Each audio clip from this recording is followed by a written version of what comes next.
Earlier this week, it came out that the National Office of the Boy Scouts is about to lift its self-imposed ban on alternative orientations, and for the very first time ever, throw its doors wide open to welcome these people in at all levels. Youth, adults, volunteers, the whole thing.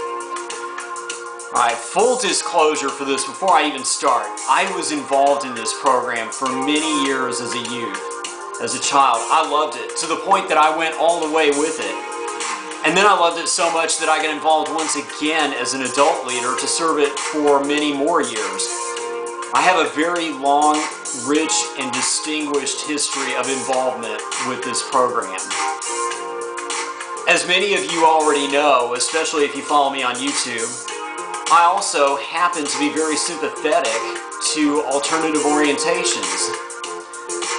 Frankly, I think a lot of that comes from the music that I listen to and promote on my other channel. After all, today's new heavy rock is very inclusive. But then again, you could say the same thing about our whole pop culture and even our whole entire country. This is where we are right now. And while a move like this coming from the Boy Scouts may seem like a seismic shift to some people out there, the reality of it is all they're doing is formally recognizing what they've been doing in practice all along.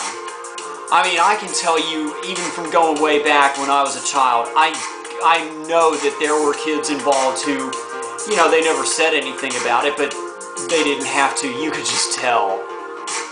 Alright, and all this time, right up to today, even, I know for a fact that there are many kids who may struggle with their own alternative orientation, or maybe just harbor some alternative feelings, but who still love this program and want to be involved in it. I totally get that. Totally get that. So far, the biggest criticism that I've heard against the Scouts for this, and really there have been two of them. The first one, coming from the far right, charges the Boy Scouts with, let's just say, taking the easy way out, choosing the politically expedient over what they would have considered to be principled leadership in holding fast to their true values. Well, here's a reality. If you're a membership-driven organization, you are by definition political in nature. You are already by definition trying to appeal to the masses, trying to reach out and bring as many people on board to join you, and trying to turn away as few people as possible. That makes a move like this, not only is it politically expedient, it also, by the way, happens to be the right thing to do. The other criticism that I've heard, coming from the other side, kind of goes like this.